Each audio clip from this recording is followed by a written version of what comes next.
Assalamualaikum warahmatullahi wabarakatuh. Perkenalkan, nama saya Syaharani dengan NIM B1A122-152. Yang terhormat dosen pengampu mata kuliah Hukum Perdagangan Internasional, Bapak Budi Ardianto SHMH.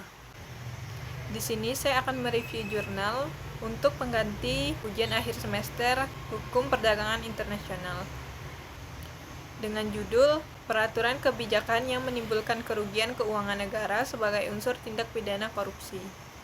Nama jurnalnya Jurnal Komunikasi Hukum atau JKH Universitas Pendidikan Ganesha, dengan nama penulis Putu Eka Fitriantini. Yang pertama, saya akan membahas latar belakang masalah pada artikel ini. Latar belakang masalah artikel ini berkaitan dengan pentingnya analisis terhadap peraturan kebijakan pemerintah yang berpotensi menimbulkan kerugian keuangan negara sebagai unsur tindak pidana korupsi.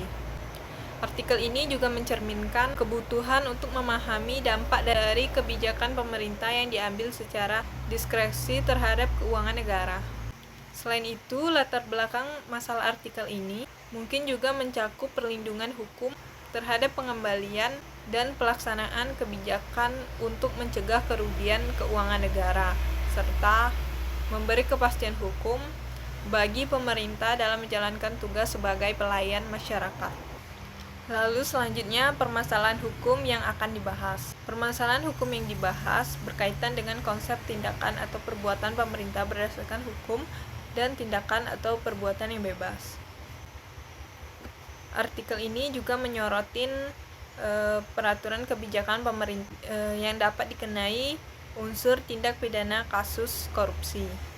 Jadi permasalahan hukum yang dibahas dalam artikel ini terkait dengan kewenangan pemerintah, perlindungan hukum terhadap kebijakan pemerintah, dan konsekuensi hukum terkait dengan pelaksanaan kebijakan yang dapat menyebabkan kerugian negara.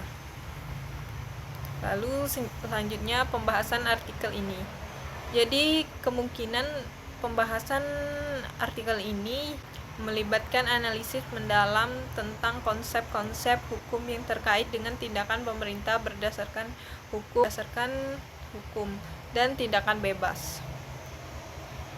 Artikel ini juga mungkin membahas tentang perlindungan hukum terhadap kebijakan pemerintah dan kemungkinan penyalahgunaan wewenang diskresi yang dapat menyebabkan kerugian bagi masyarakat. Selain itu, pembahasan artikel ini juga mencakup konsep-konsep hukum yang terkait dengan penegakan hukum terhadap kasus korupsi yang melibatkan peraturan kebijakan pemerintah.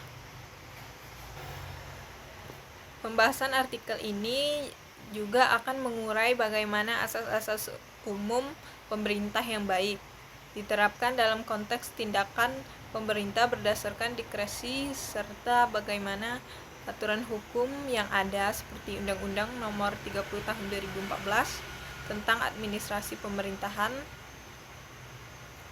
mengatur penggunaan wewenang diskresi oleh pejabat pemerintah.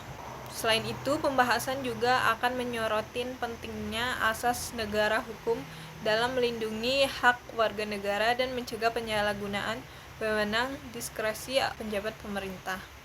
Dengan demikian, pembahasan artikel ini diharapkan memberikan pemahaman yang mendalam tentang konsep-konsep hukum yang terkait dengan tindakan pemerintahan, kewenangan diskresi, perlindungan hukum, dan penegakan hukum terhadap kasus-kasus yang melibatkan kebijakan pemerintah. Lalu selanjutnya, aturan hukum yang digunakan dalam artikel ini yaitu menggunakan aturan hukum primer dan sekunder yang relevan seperti Undang-Undang Nomor 1 Tahun 2004 tentang Pembendaharaan Negara, Undang-Undang Nomor 15 Tahun 2006 tentang Badan Pemeriksaan Keuangan, dan undang-undang lainnya. Lalu asas hukum yang digunakan pada artikel ini, yang pertama, asas-asas umum pemerintahan yang layak atau baik. Yang kedua, asas discretionary power dalam mengeluarkan peraturan kebijakan yang didasarkan pada pembukaan Undang-Undang Dasar Negara Republik Indonesia tahun 1945. Dan yang terakhir asas yang tercantum dalam Undang-Undang Nomor 28 Tahun 1999 yang awalnya ditunjukkan untuk para penyelenggara negara secara keseluruhan. Dengan menggunakan asas-asas hukum tersebut, artikel ini menganalisis hubungan antara kebijakan pemerintah dan kerugian keuangan negara serta upaya untuk mengatur kebijakan pemerintah guna mencegah kerugian keuangan negara. Lalu teori hukum yang digunakan. Jadi teori hukum yang digunakan lebih berfokus terhadap konsep dan asas hukum yang berkaitan dengan pemerintahan yang baik, penggunaan diskresi dalam kebijakan pemerintah, dan norma hukum terkait tindakan pemerintah yang berpotensi menimbulkan kerugian keuangan negara. Lalu yang terakhir, kesimpulan dalam artikel ini. Jadi kesimpulan yang didapatkan, yang pertama, kebijakan pemerintah yang tidak dijalankan dengan integritas dapat menyebabkan kerugian keuangan negara dan dapat menjadi unsur tindak pidana korupsi. Yang kedua, perlindungan hukum terhadap pengambilan dan pelaksanaan kebijakan penting untuk memberikan kepastian hukum bagi pemerintah dalam menjalankan tugasnya sebagai penyelenggara negara. Yang ketiga, kriminalisasi kebijakan pemerintah yang merugikan negara menjadi perhatian utama dalam upaya pemberantasan korupsi. Lalu yang keempat, pemahaman terhadap prinsip-prinsip umum pemerintahan yang baik tidak dapat dilepaskan dari konteks sejarah dan perkembangan interspresi di kalangan sarjana.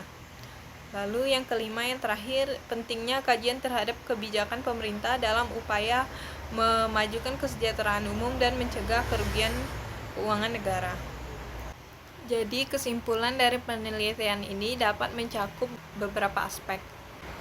Berdasarkan pembahasan mengenai peraturan kebijakan pemerintah yang dapat menimbulkan kerugian keuangan negara serta hubungan dengan tindak pidana korupsi, dapat disimpulkan bahwa perlindungan hukum yang tepat dan implementasi kebijakan yang transparan dan akuntabel sangat penting untuk mencegah kerugian keuangan negara akibat praktik korupsi. Selain itu, pemahaman yang mendalam tentang prinsip-prinsip pemerintahan yang baik seperti kepastian hukum, profesionalitas, akuntabilitas, dan efisien juga menjadi kunci dalam upaya pencegahan kerugian keuangan negara. Sekian yang dapat saya jelaskan, lebih dan kurang mohon maaf. Wassalamualaikum warahmatullahi wabarakatuh.